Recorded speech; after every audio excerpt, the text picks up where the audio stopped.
Welcome to the North Carolina A&T Men's Basketball Coaches Show with head coach Will Jones. Here's your host, Spencer Turner. Welcome in for another edition of the North Carolina A&T Basketball Coaches Show. I'm Spencer Turner, the voice of the Aggies, alongside the head man, Will Jones. North Carolina A&T in Asheville to take on UNC Asheville.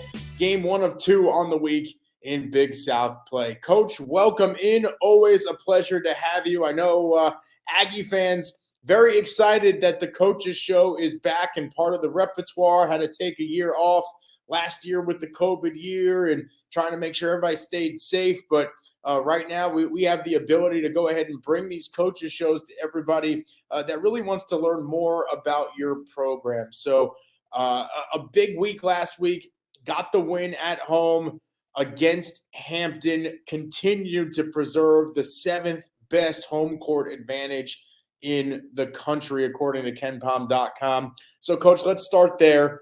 What was it like in Club Corbett last week? Oh, thank you, Turk. Appreciate it. Definitely was a great week last week. You got married, so Yep. so a lot happened last week. But in terms of basketball, I thought that our guys, started the week off with a good win at Hampton at home, highly competitive, really chippy, probably the longest basketball game I've ever been associated with in terms of how long it went, with some different things that happened. But at the end of the day, we got a win, and really still kind of just, thinking about it, trying to figure out, that game at High Point. Really wanted that game. We had a comeback there at the NFL short, and it was able to finish the first 4 games 3-1 in the Big South right now. And so I would love to be 4-0. 3-1's good. We got to get ready for Asheville, a hungry team that's lost 2 in a row here on their home floor in Asheville tomorrow. Well, Coach, I'll just go ahead before I hear it from anybody else. I'll take the blame for Saturday because I wasn't there.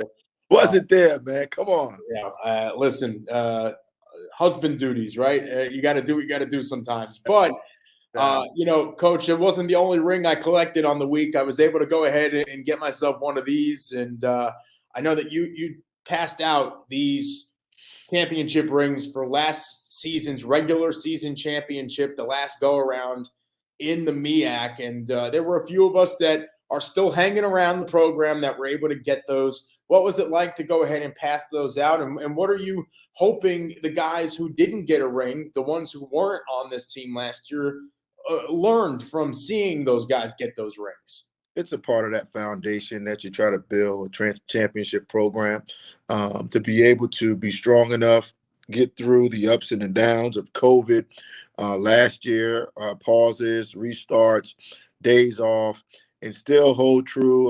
We only lost 1 game in conference play.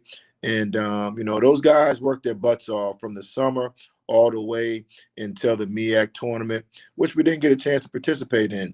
And, that stuff's tough. And to give the guys that were really a part of the last 2 years an opportunity to win a regular season championship, to give them that memory, that ring. And now really it's the journey. Now they can help these other guys, which we have a lot of new guys, try to teach them, what we got to do to win night in and night out in conference play, and to be able to achieve that. So that was a special night. And, for me as a coach, won a championship as a player, as a coach, and now as a head coach. So now, I can give them those stories and try to help us continue to be successful. Well, Coach, you just mentioned what it takes to win night in and night out. So what did you see against Hampton that allowed your squad, after building up such a big lead, to be able to hold on to go ahead and protect home court? And then what did you not see at High Point that you guys suffered the first loss of conference season? Yeah, so what I saw at Hampton was toughness, relentless on the boards, defending, rebounding, a wanting to win. And in comparison, over at High Point, I didn't see the toughness, the will, the assertiveness that I saw at Hampton, and I talked to the guys about it.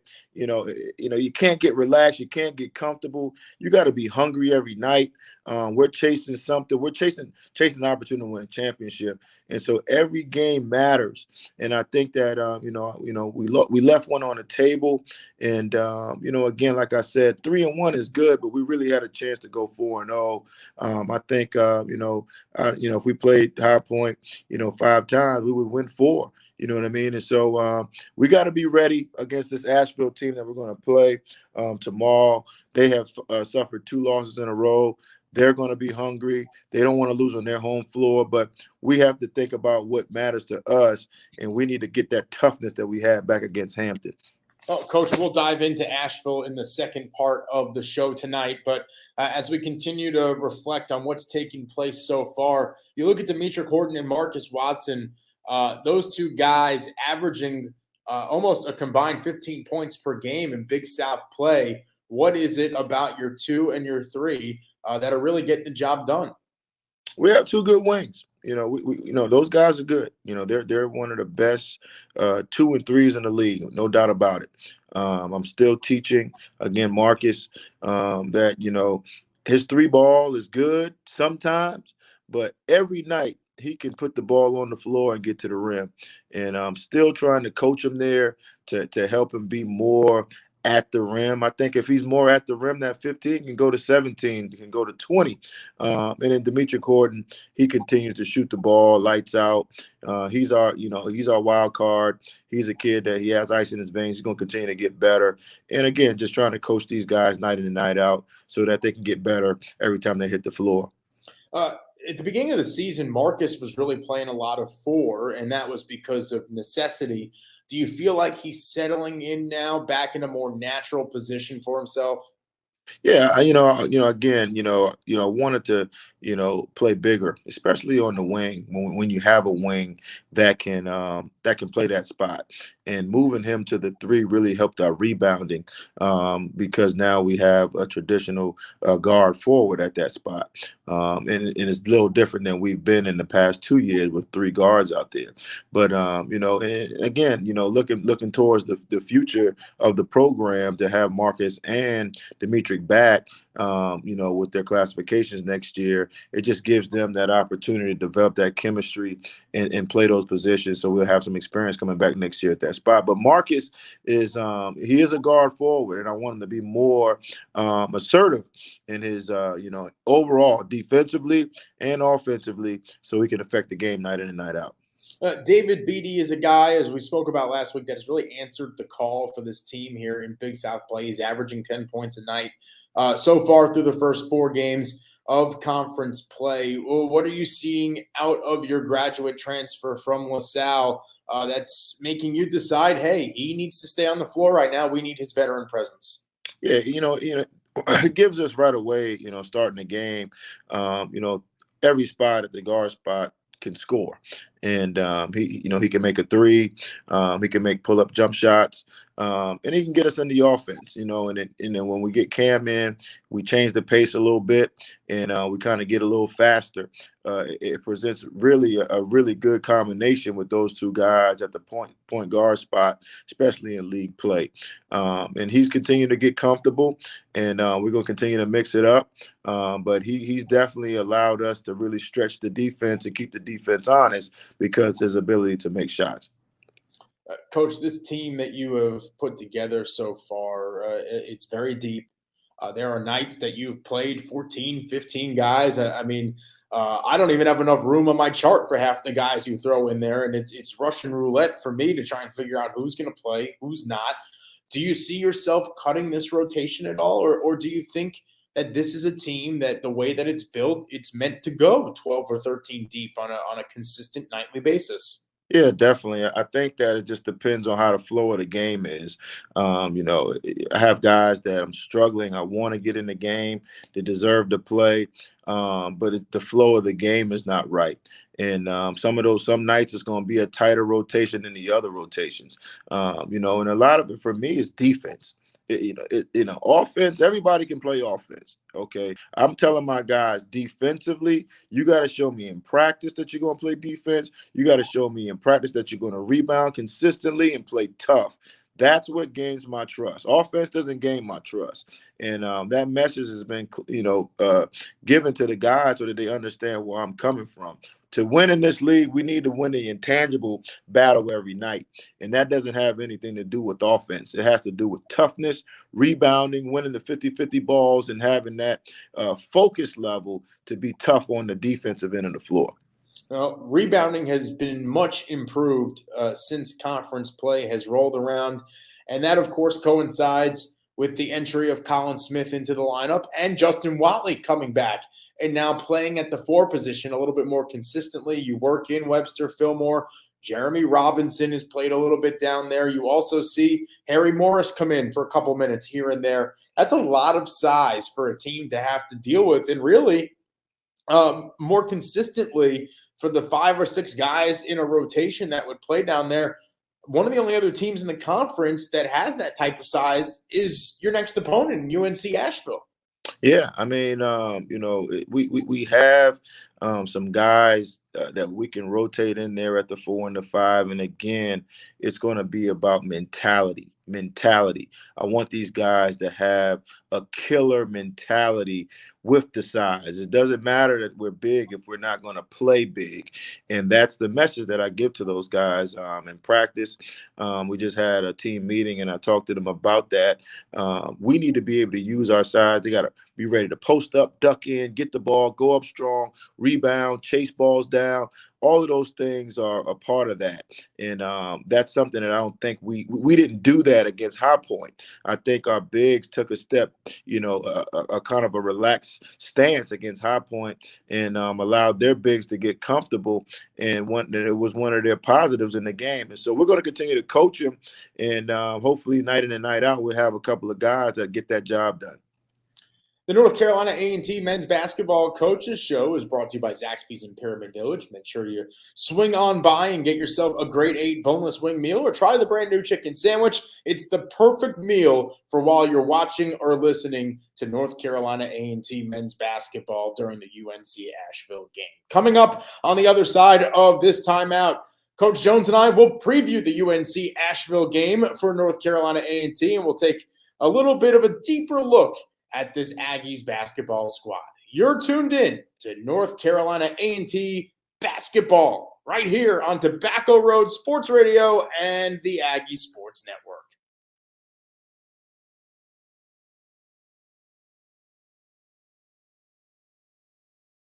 Welcome back to the North Carolina A&T Basketball Coaches Show right here on Tobacco Road Sports Radio, part of the Aggie Sports Network. Spencer Turkin joined by the head coach Will Jones as the Aggies get set to battle it out with the Bulldogs of UNC Asheville. Coming up a little bit later in the week, the Camels of Campbell will visit Club Corbett for the first time in a long time. And Coach, it seems to me that the teams that have come into Club Corbett so far that really haven't experienced it as Club Corbett, they're pretty shocked at what they see. Oh, man. I mean, listen, Club Corbett, our atmosphere, our fans is second to none. And everybody who comes in, especially in conference play, is going to feel the pressure of the home court advantage. It's already a mental thing before they even get to the gym. They're looking around, they're trying to figure out what's going on. And the good thing that's crazy, we haven't even added the bands and the cheerleaders yet. And once we can add the band, the cheerleaders, and the dance team, it's going to get real crazy in Club Corbett, man. Hopefully we can have that against Campbell this weekend. Oh, Coach, let's go ahead and first chat about the guys down on the block. It seemed like against Hampton, it was the first time this season that your squad was able to play some serious inside-out basketball, that they looked to feed the post on a consistent basis, and that was the first option. So what has changed philosophically, and is it something that you've just had to really pound into your young guys? Yeah, and so we want to take advantage of the talent that we have. We've assembled a really good roster, and this roster is different than the last couple of years. We have talent and we have size.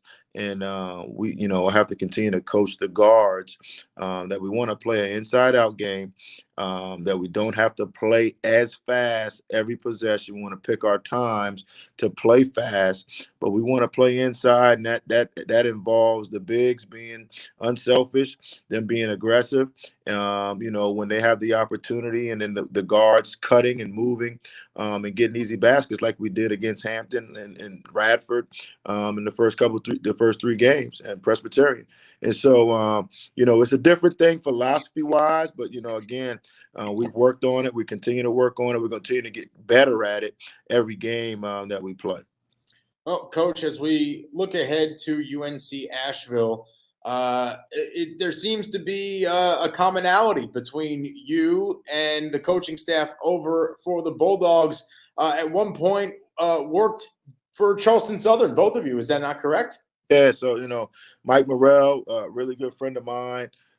We worked together at Charleston Southern. We got our starts together here in the Big South. He's done an unbelievable job at Asheville, and he's going to have his team ready to play. It's going to be chippy. He knows a little bit about me as a person. I know a little bit about him as a person in terms of what he's telling his team, and so I look forward to a tough game. We're going to compete, extremely hard against each other, and can't wait to hit the floor tomorrow. It's an Asheville squad that has lost 2 in a row, a really tough one on national television to Winthrop by 6, and then against USC Upstate by 3. What have you seen from this UNC Asheville Bulldogs squad that you feel like plays well into what your team does, and what are some things that might give your squad some trouble? Yeah, I mean, one thing that they do, they play 5 guys out. And their 5-man is really a 4-man. Drew Pender, transfer from University of Tennessee, who's really coming into his own. He's definitely one of the better Big South players, and I think he's won the Player of the Week a couple of times in the non-conference schedule. He's good. And we got to be ready to defend in transition. We got to defend the 3 ball. And we got to make it tough for them to score every possession. If we can do that and really slow them down, I think that if we can impose our will, play inside out, we can really score the basketball at a high clip and extend get a lead. But again, we got to be ready to compete as soon as the jump ball hits, because this team is a team that feel like their backs against the wall. They have lost 2 in a row. And I'm pretty sure they don't want to go 2 and 3, in conference play early. We only play them one time. They were projected to be one of the top 2 teams on the other side. And so they want to try to win against North Carolina A&T. We got to want to win the game because we're trying to compete for a championship, and we got to be hungry. Coach, you mentioned Drew Pember, the Tennessee transfer. He's 6'10", 210 pounds. Over his last 3 games, averaging 24.7 points per game, shooting almost 60% from the field, and has grabbed 7 boards a night in that span. And how about this? 27 points against USC Upstate on 10 of 13 shooting, and he can shoot free throws. He went 7 of 8 from the line in that one, and he's an 85% free throw shooter. Colin Smith is obviously going to match up against him. How do you go ahead and make sure that Colin is ready to play stand-up straight defense against him and make sure that he's on the floor pretty much for the entire night? Yeah, I mean, Colin's got to step up to the plate. I thought the last game against High Point, he was a little tired and didn't play up to his capabilities on the defensive end. And I've challenged him to be ready to go in this Asheville game. He's a much better defender than he showed at High Point, and I expect him to be ready to guard, step up, and get this thing done against Drew Pender, so that we can make him earn every basket and rebound the ball, and then on offense make Pender have to guard him and finish easy plays around the basket. It seems like this Asheville squad, with their size, they're able to really kind of pound it in there and play some serious inside-out basketball. You see Tajon Jones, he's averaging 12.8 points per game. LJ Thorpe, 11.6 points per game. Both of those guys, 6'5". They've put up big-time numbers against some of the top competition. Thorpe at Winthrop, 24 points on 9 of 17 shooting.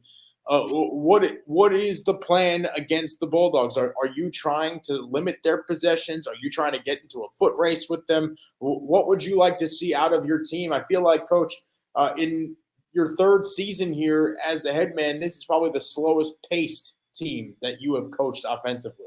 Yeah, I mean, it's because we have size, and we have talent. We have talent almost at every position that's better than the opposing talent. And so I try to put those guys in the position that they can be successful. So we have to generate as many points in transition. This might be the slowest, but I think we're still averaging the same or more points than we've averaged in the past. And so, the plan is Asheville, to be honest with you, their bigs are their best shooters and their guards are their best post players. And so it's something that's a little bit different. They kind of play outside in. They want to try to get their post players threes, and their guards a lot of times are the ones that are playing bully basketball and posting up. So it's a little bit of a different dynamic. We've prepared for it. We're prepared for it again at shoot around tomorrow. And we got to come out and make every time they have an opportunity on offense, it's got to be extremely tough. Oh, Coach, I hate to put you on the spot, but I have to ask. Duncan Powell has been in uniform the last couple of games. People have seen him warming up. What is the prognosis on your four-star freshman? Will we see him inserted into a regular season game this year? I think so. I think so. Actually, the last couple of days, this snow, we didn't get a chance to practice yesterday because of the snow. But I think Duncan is close to playing his first game in an Aggie uniform. He's got some good news from the doctor last week, and he's been working with the guys. And, here in the next week or so, I believe he'll get an opportunity to play. And, those expecting to see Duncan, I mean, he's going to be coming off an injury, and he's going to be coming in there, not 100%, but trying to get back to 100%. And hopefully we can get him in some shape. And Coach, Cam Langley has had to learn how to really play a different role on this team. He's obviously one of the best point guards in MEAC history, the best point guard in A&T history, arguably. And right now he is finding himself coming off of the bench and trying to lead this team. What have your conversations been like with Cam, and how do you get him to either adjust to this role or try and fight back for that starting point guard role? Yeah, I don't think that it's a situation where Cam has to fight for anything. We had a situation with COVID. Cam was out the longest out of everybody in terms of COVID. And, we've started off and been pretty solid with the lineup that we've had. And the chemistry's been pretty good. He's been really good about, coming off the bench.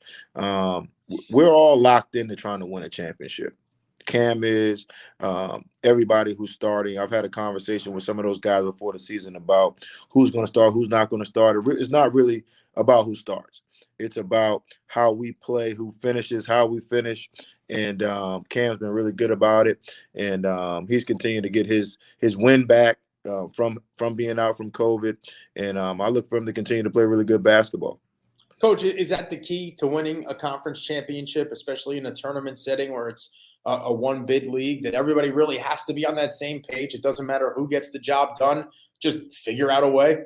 Yeah, that's what it's about. And knowing what that looks like, it doesn't matter. At the end of the day, the teams, they're really good. It doesn't matter who starts the game. It really doesn't. Cam has had his name called in the starting lineup for 5 seasons. So Cam's not tripping about starting. Cam wants to get to the NCAA tournament, and he's done and doing whatever it takes to help this team get there and help the chemistry, help us kind of put the best guys on the floor, win when they need to be on there, and then try to win some games. Coach, always appreciate the time. Thank you for joining us here on the North Carolina A&T Basketball Coaches Show. Wishing you and the Aggies the best of luck against the Bulldogs and the Camels this week as week 3 in the Big South gets ready to tip off at Asheville. I appreciate it, man. It's always good. We got to go out here and get the job done. Guys, please check in on ESPN Plus. Can I get an Aggie Pride? Let's get it done. That'll do it for us here on the North Carolina A&T Men's Basketball Coaches Show. For the head coach, Will Jones, and Desmond Johnson back in the Tobacco Road Sports Radio studios, I'm Spencer Turkin saying so long till next time. You've been tuned in to North Carolina A&T Basketball on the Aggie Sports Network. Good night, everybody.